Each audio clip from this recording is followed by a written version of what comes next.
Hello, and welcome back to Baby Elias's stories. We now return to Blade Runner 4, I and Talon by K.W. Jeter. Chapter 1. She loved her job. Iris knew she was good at it, even at a time like this, when she also knew that she could die any second, and that her death would be her own fault. Even now, the conviction burned within her, a white-hot spark at the center of her gut, that there was nobody better at this. Most of the other Blade Runners, or at least those who had been at the game as long as she had, were already dead or burnt out. Wimps, thought Iris, as she stepped through the woman's face, luminous white. The geisha image was all around her, a substance tangible as the foggy mists that rose between monsoon bouts from the stagnant lagoons that had once been the San Pedro freight docks at the edge of the city, where LA's sprawl was terminated by the gray, oil-shiny waves of the Pacific Ocean. Iris had childhood memories of the docks and the dead, decaying sea from not that long ago. The street orphanage had unlocked and taken from her ankle the coded radio emitter band, the magic circuit that had enabled her to check into the safety of the hive-like hexagonal sleeping shelters every night just a few years ago, when she had passed her 21st birthday. That was when she had been legally entitled to sign away enough bodily security rights to join the LAPD's basic training program. The worst part of joining up had been lying in a departmental hospital chamber for a week with a thermal reduction blood substitute filling her veins, while all of her drained-off real blood was being scanned for trace elements and metabolites of the few toxically thrilling chemicals that the lab's filtrons were sensitive enough to detect. She remembered through all the time, with her body core hammered down to 78 degrees Fahrenheit, dreaming of icebergs, blue and glowing like summer moonlight, marching in ponderous slow motion through the LA streets, sweeping them clear, leaving them pure and englaciated, like the diamonds she had felt growing along her spine. When the department medics in their blood-stained blue scrubs had woken her up, and she had blinked away the ice crystals from her eyelashes, she had been almost sad to see the dirty city again, washed no cleaner by the fever-laden tropical rains. Giant red kanji marched through the enveloping cloud, spelling out the brand name of whatever wide brand tricyclic the geisha was so happy placing on her tongue.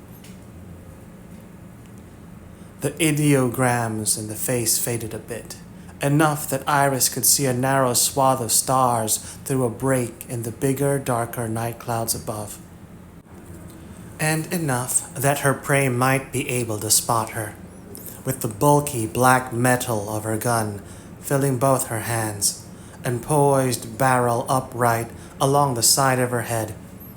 Iris drew back into the building's shadow. Under her boot sole, fragments of the concrete ledge crumbled and fell, dropping like cold, dead stars, the 20 stories to the street's crowded, neon-shimmering wetness. The rain creeping down the building's exterior slunk through the neck tendrils of her close-cropped black hair, and down inside the collar of her Kevlar-stranded leatherite jacket. Her knuckles were studded gem-like with drops of the same rain.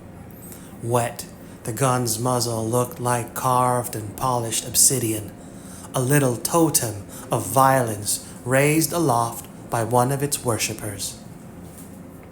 All right, thought Iris. Where is it? The adrenaline in her veins was making her impatient. She wanted to bag this one before the chase exhilaration that revved her pulse modulated to a slower pace. Marathon running mode rather than a sprinter's full-out push. Half the pleasure in replicant hunting came with sighting down on one, with a heartbeat so strong in her throat that she had to fight her own body to keep the gun from trembling in her grip, and the quarry turning and locking its faded gaze with hers.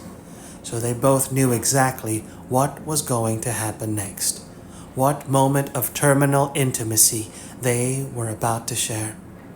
Only the small motion of a curved finger away, trigger and release, all the way up her braced arms and into that small, private room beneath her breastbone. The other half of the pleasure came with getting paid a Blade Runner's bounty.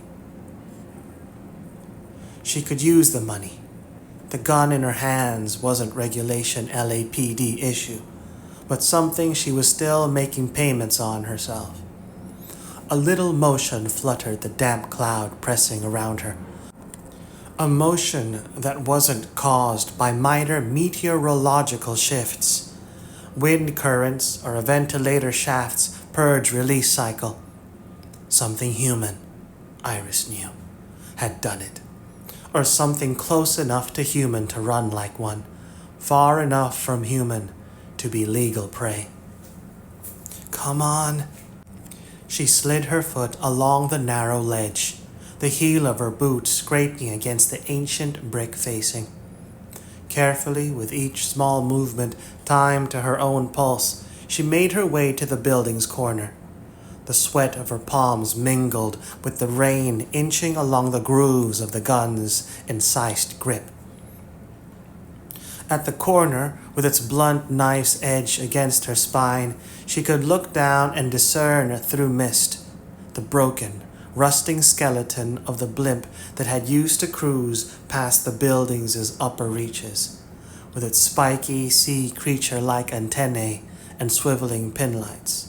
Its pixel swarm display of tantalizing off-world vistas, and synthesized voice boomily extolling the virtues of emigration to the stars. Rep Simp terrorists had brought the service ad blimp down some time after Iris had gotten out of the LAPD's advanced training immersion compound, and she had been starting to make her mark in the Blade Runner unit, with an effective kill ratio knocked down from a straight 1,000 only by winging some pedestrian who had panicked in the wrong direction when she had started emptying her clip down the length of Figueroa Boulevard. Off-duty and narcotized sleep, Iris hadn't seen the blimp go down. From what some of the uniformed bull cops had told her, it looked like an ignited whale, as though Captain Ahab had traded his harpoon for a flamethrower. The Dead Seas held no more whales. Their bones rotted in the marine trenches, covered with oil. Only in bad dreams and televised news could you see one fall from the sky with such slow, sad grace. There, she'd spotted it. The target she'd been pursuing all the way from the hovel burrows beneath the Old Angel's flight tracks, in the densely humid and compacted core of the city. Troglodyte denizens, pale as cavefish and blinking at even what little sunlight was available during LA's monsoon season, had managed to excavate a dome-like space in the earth beneath the stacked-up office towers, lit it with bootleg current, taped off one of the main trunk lines, and had been selling tickets for an entertainment uniquely attractive to the bodyguarded residents of the fortified Beverly Hills and Brentwood enclaves. Most of the show was the usual tawdry, choreographed sex thing, retro Vegas-y glamour from the empty spot in the desert on the city's edge where Vegas used to be. Tit spangles mixed with sinister black leather military kitsch straight out of genetic memories of Fozzied Weimar Berlin. But the star of the underground show, the singular sensation, had been something truly, sickly intriguing. A replicant impersonator. That's entertainment, Iris had thought when she'd heard about it, down at the station's plainclothes briefings. Showbiz and flash, a genuine human being imitating an imitation of a human being. The ultimate drag queen, not transformed from one sex to the other, but deeper than that, from real flesh and blood, man born of woman to synthesized, born of the old Tyrell Corporation's production lines.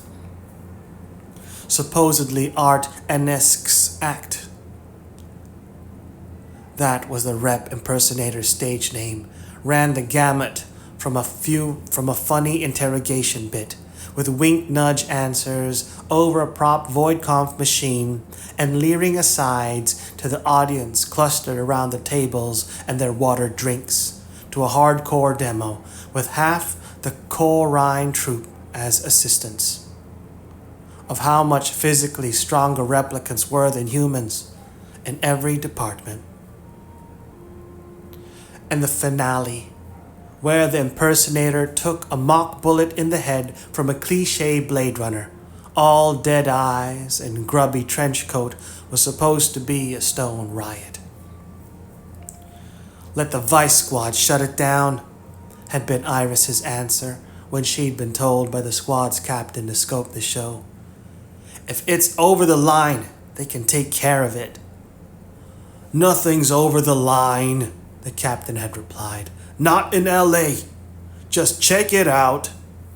So she had, sitting hunched over an unsipped drink that her departmental expense account had paid for, inhaling the sour, mingled sweat odors of the laughing civilians around her.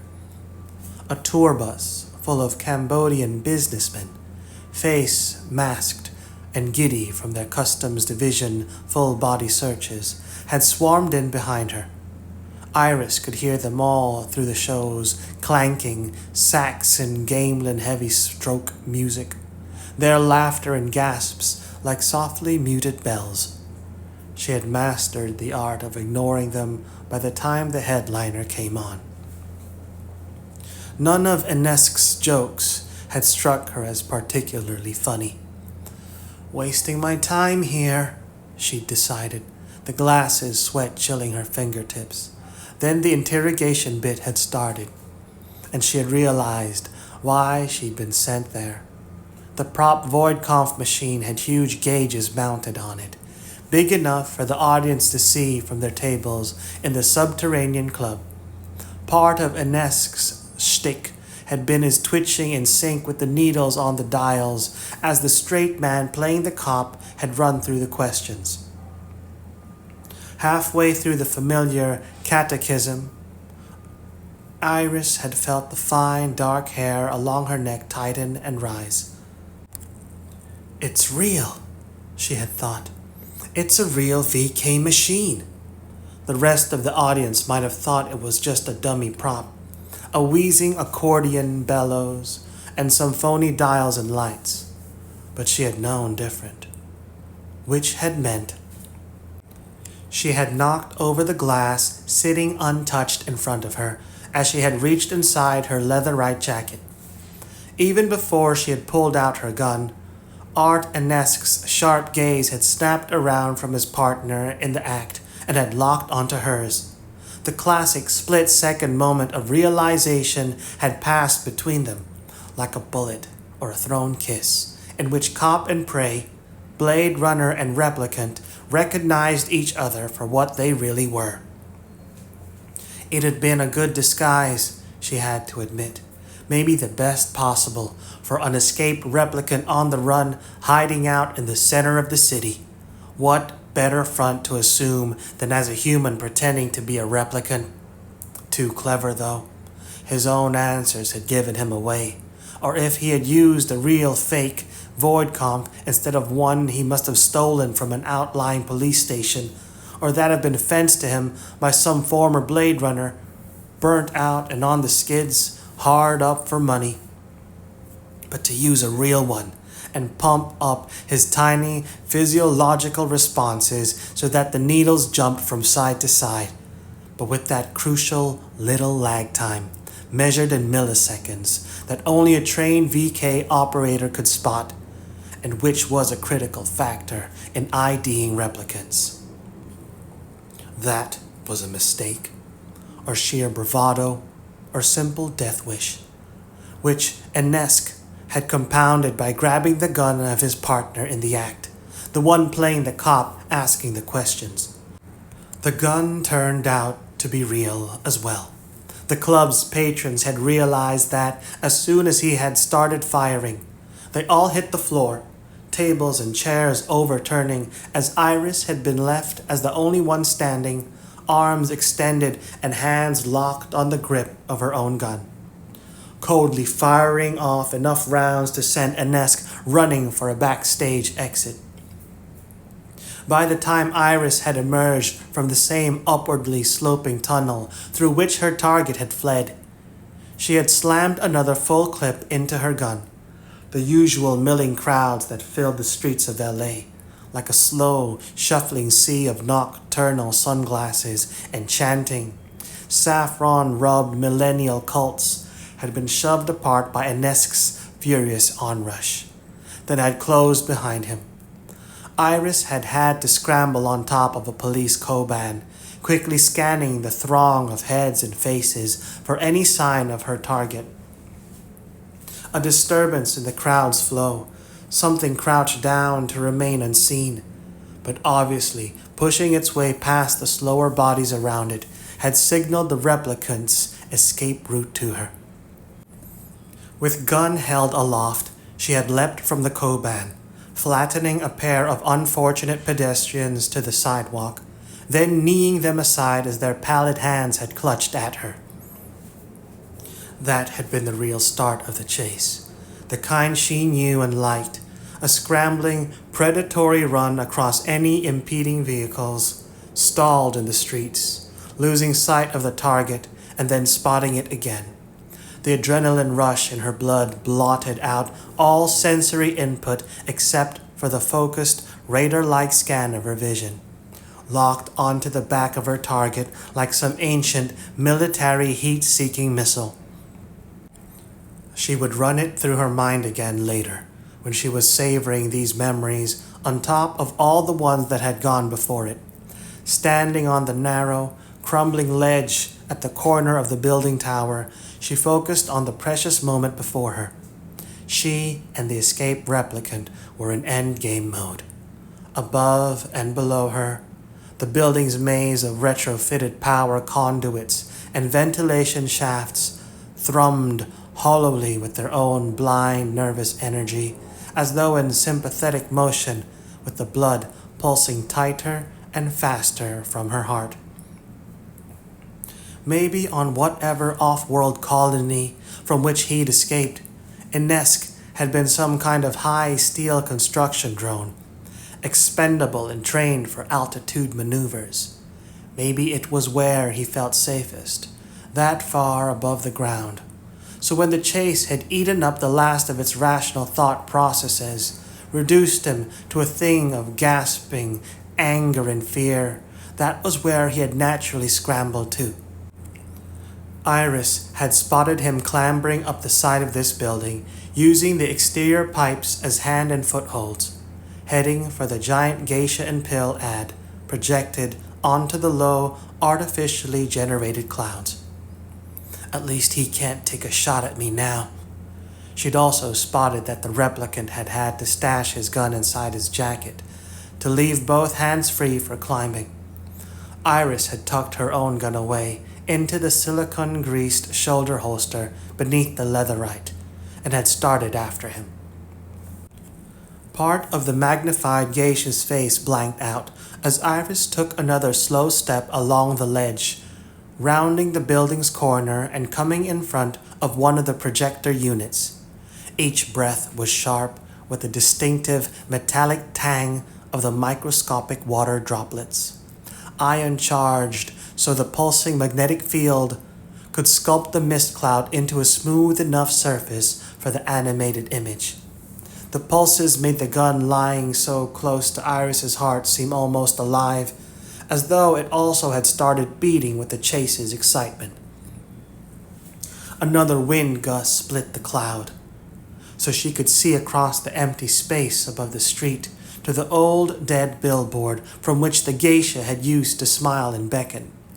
The projector behind her cast Iris's shadow 20 times larger than life onto one corner of the flat, gray rectangle. Its shadows wavered with the rain sluicing down the deactivated pixels. A different shadow moved on the billboard, at the opposite center. A shadow with human form which Iris knew didn't belong to anything human. As the mists sealed up again, she turned her head and could discern, through the geisha's enveloping smile, the escaped replicant Inesk, spine and hands flattened against the side of the building.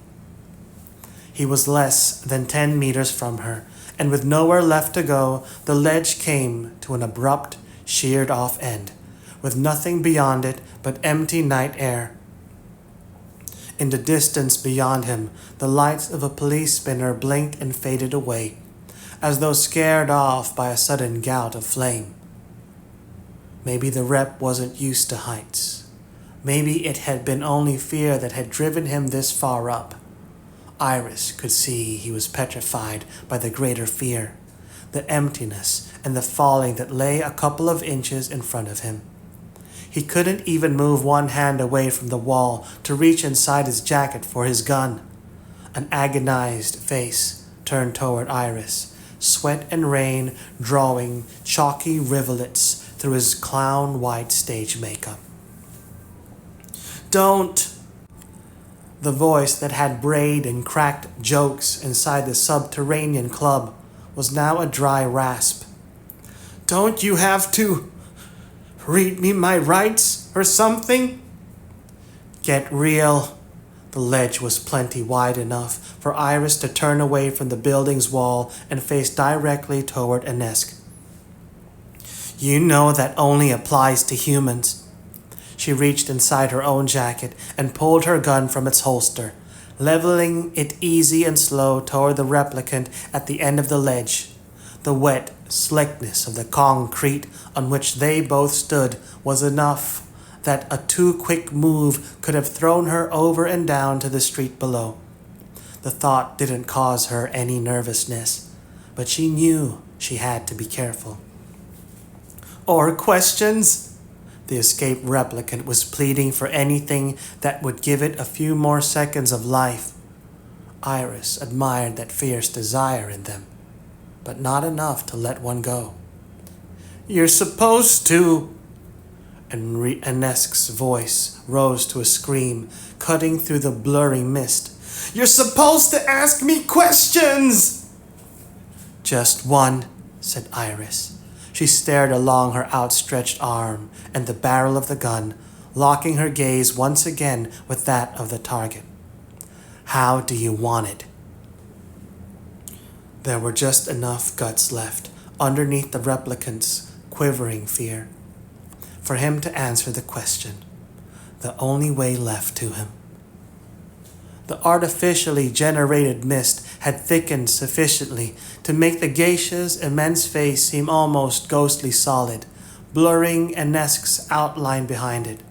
So when he leapt toward Iris, hands outstretched for her throat, the rep-enhanced strength of his legs carrying him the entire distance, he seemed to burst Athena-like from the illusory woman's powdered forehead, becoming real and distinct, his own face snarling with the desperate anger of cornered prey.